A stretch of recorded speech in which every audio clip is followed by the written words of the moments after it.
So going back to the protests in Athens, the protests on Wall Street, about two different things really, or similar things. What do you make of the unrest among the people? Well, I think, first of all, in transitional changes there are. The protests in Wall Street, and we're going to have 3 one here. weeks now. Yeah, I suspect there's some of the people who used to be at the G20 summits. There just isn't one to protest at right now. I think they were the Olympic No movement, that kind of stuff. I've seen the interviews and asked, what would you like to accomplish here? And they're just sort of mad. But in Athens and Madrid, London, Rome, it's about change. It's about, and these are not anti-government protests. This is the government out protests. These are government workers in Greece, very clearly. People out of work, public work, are worried about those changes, exactly. So should Greece go bankrupt? Well, I think it's going to. I guess, as you said. And keep in mind what bankruptcy looks like. Bankruptcy is, I borrowed money from you. Let's say I promised to pay it back 8 years later, and et cetera, it inches. They call it a bankruptcy once I start changing the terms on you. Well, I'm not going to pay you back, and I'm only going to give you back half. Like, they've already taken about a 20 to 25% drop in what they've promised to take back. One of the debates in Europe right now is how much broader that should get. If I'm a bank and I've lent Greece $100 million, in the restructuring of their debt, should I just be promised to get 50 of that $1 million back at a longer frame of time with lower interest rates? Right. That's called a default. I've defaulted on what I promised to do. That's a guarantee in Greece right now. I mean, the markets are making it loud and clear. The real worry is that we get way beyond Greece. We get to Portugal, we get to Spain and Italy. There isn't enough bailout money for Italy right now. There's not enough bailout money for Spain. These are large economies now, where Greece is very small, Portugal is very small. Sure. And so the challenge becomes bigger. And I think what they're doing there is trying to protect their banking system on the short term. They're trying to manage that. But the one thing it's guaranteed, change. This is huge change. And it's huge change to how government relates to their citizens. I've called this for a number of years. This is the transition and the change in the European welfare state model. Okay. And that model is not affordable. It's clearly not affordable. I mean, they've made promises that they don't have the money for. In Greece's case, there's some extremes like retirement at 53 years old, people retiring longer than they actually worked in the end. They didn't contribute. They have huge cultural problems in Greece in terms of tax avoidance, and there's lots of stories about that. I mean, it's a structure that's not working, and they're going to have to get their way through this. Whose interest is it to bail Greece out? Is there a country whose interest it is? Great question. All of Europe should help? What? The first thing is, there's no easy solution here. And if we're thinking that we can, it's the same that's happening to President Obama in the States. There's no easy solutions. There is going to be pain involved here. And so it's, what they're making a decision is to protect their banking system is better than to let huge problems in the banking system go, which could keep them in sort of a depression-like period for any number. We could take a guess, 10 years. So they're just saying this is the lesser of two evils. It's in Europe's best interest to stay together and not have a dissolution of the European Union and have their banking system solvent so business can keep going. They had a look at what it looks like when insolvency becomes an issue, and that was in the credit crisis in the fourth quarter of 2008. That looks really ugly. That looks like the Great Depression. So that's what they're trying to prevent. It's going to be a very difficult time. They would, if you offered them sort of slow growth for the next 3-4 years, they'd take it in a heartbeat. Where is the safe haven? Yeah. And our grandfather said the safe haven is in buying a gold bar. Well, I still like, on the longer term, I don't think, let's talk positively for a second here. We can't avoid being, having some of these waves lap up on our shore. What worries me is our complacency in Canada. We have not been hit to the same degree, especially at the further west you get, Alberta and British Columbia, Saskatchewan. We have not been hit to the same degree in the credit crisis. So we've become complacent. People should be very clear. These are tough economic times. Competitiveness is going to be incredibly key. Don't take your economy for granted.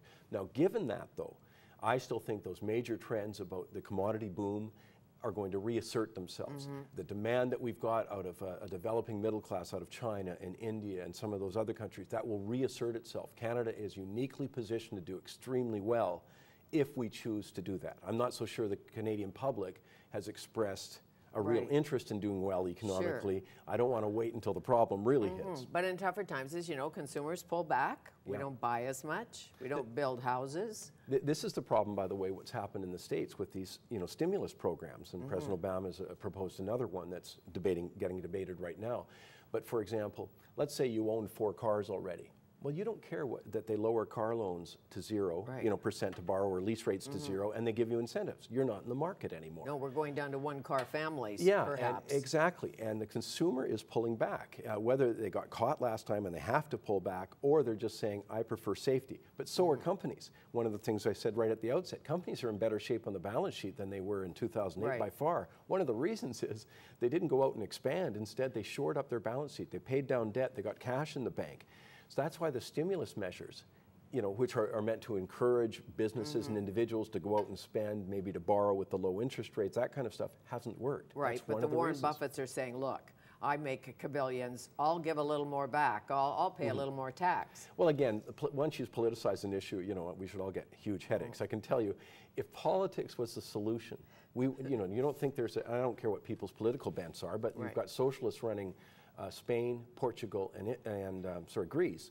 You don't think they wouldn't like a stronger economy? Of course they would. That's their only bailout position. Center-right in Germany, Angela Merkel, she would love that.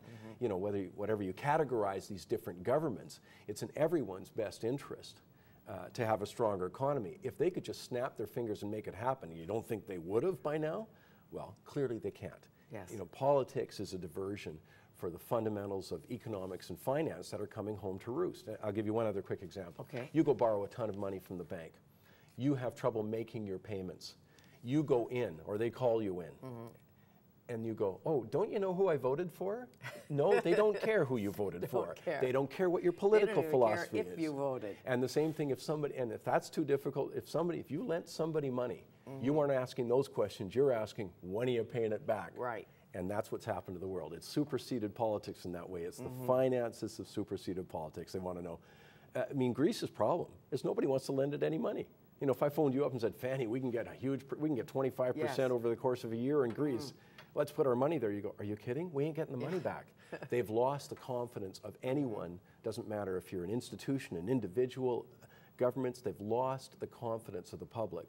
Or that whole group, no one wants to lend the money, hence a bailout's coming. So, as it's you been suggested, it's happening. Yeah. Steve Jobs, visionary, iconic, high-tech man, modern man, gone. Yeah. How would something like that, his death, affect Apple stock? Yeah, well, the thing is, he was obviously well aware with pancreatic cancer for the last several years, so he's put a transition in place. Right. No one was, it wasn't it's always sort of tragic, and the man has had such an incredible impact on our everyday lives. Whether you are using an iPhone today, 125 users of iPhones, 275 million iPods out there, 10 million iTunes downloads. There's not many people who haven't been directly impacted, let alone being a leader in an industry that others have come on and competed with him. So we've all felt that. So that's what the death feels like. My gosh, this guy's gone at 56. Right. That's ridiculous. Yeah. But company-wise, he's been making that clear. They had a transition since January. He has not been, in a leadership role in that company in any way. Obviously he was a little sicker than they were letting on, in the short term. But his vision. So the transition. His design sense. Oh, it's unbelievable. Well, his hopefully instincts. he's part of a team, and you're right. That's what the market will look at. But as for the immediate impact, it was nothing today because of how well they handled this transition. And what we'll see is exactly that. Let's say going forward now, do they have that same sort of creative leadership, design, understanding of the customer, that ability to create demand? There's just so many phenomenal things about that success story with him. Well, a short life, but a big genius. Unbelievable. No question. Yeah. Nice to see you again. Nice to see you, Fanny. Thank you.